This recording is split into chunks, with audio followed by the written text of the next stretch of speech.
What's up, guys? Welcome back to the channel. It has been a long time since I've vlogged.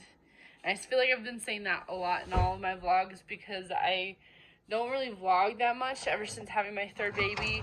And it's just becoming like trying to find my groove and timing and stuff like that to get back into vlogging and things like that. So I'm going to kind of update you guys. I'm going to add pictures. I'm going to take you along with us for today. It's already almost like noon, so yeah. But I have been doing lots of things that I've never, ever done before. A lot of the things is milking 3 goats at one time. Well, not at the same time, but like morning and night milking them and stuff like that, and it just has given me so much milk. Like, I feel like I get a gallon of goat milk every day. Like, that is just crazy to me, and I have been giving it to people that want it, and I have also been making stuff from it. One of the things that I've been making from it is cheese. I am attempting to make cheese. I've tried doing the Colby cheese and the cheddar cheese. The only thing that I don't have for it is like the coloring to it to make it like more orange than white. So all of it is white still and stuff like that. Right now, I currently am trying to make some Monterey Jack cheese. The only thing that I kind of don't like is the fact that I have to wait like a month and a half to try them, just so that they can get like their flavoring and stuff like that in. But overall, I feel like it's a really cool process to see all of that happening, and stuff like that, the different things you gotta do for different types of cheese and stuff like that. And it's honestly makes me excited because it's like, okay, I actually can do this. Like, you know, I can make our own cheese and stuff like that, and especially if it turns out really good. Oh my gosh, I'm so excited. But to kind of update you guys on the goats, aside from them producing lots of milk, I'm still milking Mopsy. I am starting to taper her off from milking and stuff like that, just because by the time it reaches like, I kind of want to breed all of my girls again, like September, October, November time-ish, because I feel like it'll be nice to not have to worry about milking them during the winter time and stuff when we have like snow and blizzards and all that stuff. I don't have to bundle my kids up to sit out in the cold for longer than is necessary. So I'm going to try doing that. Mopsy is barely giving me like maybe a little bit more than a pint, which is a lot less than when I first started with her. When she first was weaned off, like her baby's weaned off and stuff like that, she was giving me around a quart and a half a day. And so that's very, like, it's gone down, and it's not surprising at all, considering she hasn't had, or when she had her baby, it was October and stuff like that. So I'm not surprised, and especially since I've been kind of tapering her off. I only milk her once a day now instead of twice a day and things like that. Flopsy, I have weaned off both of her babies, and they have both gone to an awesome home, so they're no longer here on the homestead.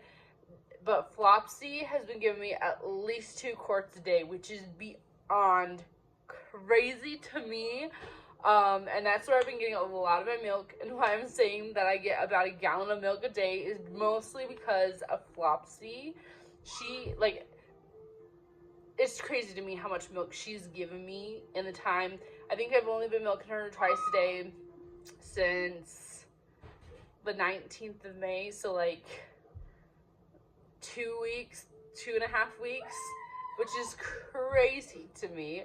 The third goat I'm kind of milking now is Pipsqueak. I only get like 6 to 8 ounces, which I'm not surprised considering she had her babies. And it makes me, I'll definitely post pictures and put clips and stuff of them in here because they're just so cute and everything. And baby Ruth, I'm not milking her, I'm actually drying her up, and she's gonna go back to her previous owner. It was awesome to have her here on the homestead, kind of give me a feel for having horn goats and stuff like that, and also having like a different udder, I guess you could say. I will post a picture here of what I'm talking about. She has a different udder than kind of what I'm looking for, and I've tried to milk her and stuff like that. Aside from her being like really skittishy, like when I tried to milk her, it just is really hard to milk. Like if I sit here and like with Mopsy and Flopsy, their teats are like a finger. I'm trying to explain it, but like it's just easier to milk them because their teats are like down and stuff like that and things like that. But baby Ruth, her teats are like big, and they don't really have like a set thing, so it's like just udder kind of thing, and then it's like the teat at the very end kind of thing, so it's really hard to milk her. So her previous owner, I've been talking with her, and she's going to take her back after she's kind of dried up a little bit more and stuff like that. But baby Ruth's babies, Snickers and Cowtail, are going to go to new homes, and along with one of Pipsqueak's babies, George is what his name is. I'm definitely going to wait though till he is 8 weeks old to wean him and band him for the new owners and stuff like that are going to get him and stuff like that. And so that leaves only one baby left, which is Bryn. That is Pipsqueak's girl. Yes, all of my girls, Flopsy, baby Ruth, and Pipsqueak, both gave me a boy and a girl, twins. That was it. That each of them gave me a boy and a girl, which is crazy. But Bryn is going to be staying here, and I'm going to raise her as one of my new goats that I'm going to breed next year when she's at least a year old and stuff like that. So, and I'll just insert clips here because it just makes me so excited for the goats to, I don't know, they're just giving me so much things to think about and things like that. So it's just awesome to see. So with my monetary jack cheese that I'm making, I'm in the process of I need to drain all the way out and then add my herbs and stuff like that into it and then press it. So that's basically where we're at. So right here I have my cheesecloth, a colander, and then a bowl underneath just to keep the whey and stuff like that comes out. Right now I'm just currently just draining the whey. And this is my first time, so if you are a professional cheese maker and stuff like that, and you see something that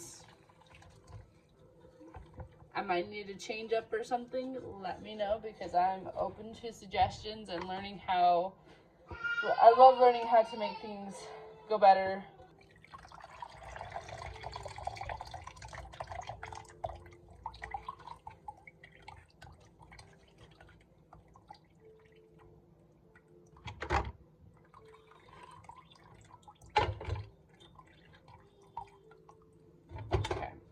So I definitely got a lot of whey, and then I need to get my herbs. So the 3 herbs that I'm kind of gonna go with and debating to do is parsley, dill, and then oregano. Those are the kind of ones I'm like, I believe I'm gonna just try all 3 and stuff like that, and just, yeah.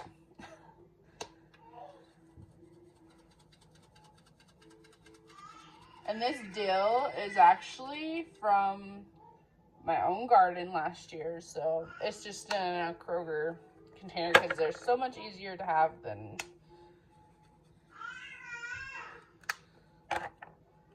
My only hope is that I don't put too much.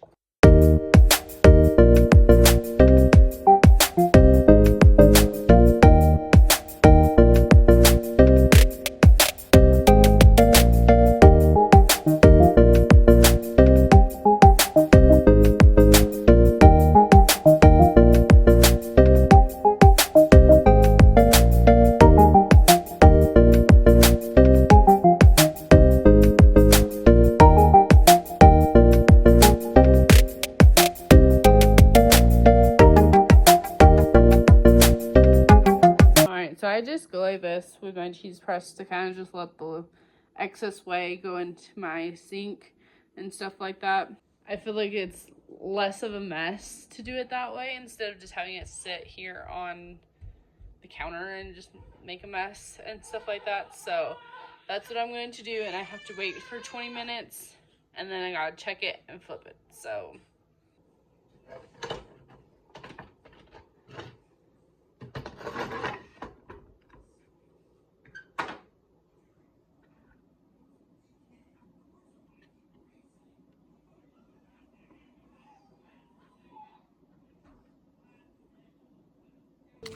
our first pea of the season. This one. So today I'm going to be showing you the garden and what is going on with that. I have planted a bigger garden this year, probably 3 times the size of my garden that I normally have. So I'm going to show it to you guys what I got going on, what needs to be done, etc, etc. So yes, this is my garden. I have it. Normally I'd have it to the back right here where the red hoses, but I got all the way to the back where the fencing is, all the way back here. So to start out, this first row, I have carrots. I have a lot of carrots that are growing right here at the end. I honestly don't even know when they'll be ready. Obviously they're still really small, things like that. So the next thing we got is this row right here is supposed to be cucumbers, but I have yet to see any cucumbers in this row. This next row I have a cucumber. Actually, no, this second row is actually supposed to be broccoli, and I have yet to see anything. I know it's a cold hardy plant and stuff, but I have yet to see anything. This third row I have literally 1 onion out of the little bit of that I planted. I have a cucumber and a nasturtium and a cucumber. And then for this second and third row are also supposed to be cucumbers. I have one right here, and then I have one right there, and then have a tiny one right there. These next couple of rows, next 5 rows, I have peas growing in them. As you can tell, there are some that are growing and things like that. One thing I have learned with dill and calendula is, I don't know if you can see this, mass production of dill just everywhere. Dill, calendula, this is all a little bit of weeds. But this is all dill, calendula, it's just mass produced right here, which I don't mind the dill because I actually use that for my pickles that I make. So this next row right here is potatoes all the way down. I believe I have this one that doesn't have anything in it. I would believe I was going to plant another thing of potatoes, but just hasn't gotten to it or anything like that. These last 4 rows are supposed to be tomatoes, but I have yet to see anything. So we'll see what it brings. Now looking at these rows that's supposed to have tomatoes, I know there's a basil right here, a basil right there, and then a basil all the way down at the end. But I think this right here is a tomato plant, which I'm hoping it is, because if so, it's my first one so far. So one thing I want to show you guys is my watering system. I originally was going to do the drip system type thing, but honestly that took way too long for my kiddos mostly, and it just drove my patience. So we now have to where we have a little shut-off valve on each row, except for I think the first 4 of them. And once it's all the way down to the end, we shut it off. And it makes it so much faster, so much easier, because we don't have the best water pressure here, so it makes it a lot easier to sit here, wait till it's all the way down to then, and turn it off.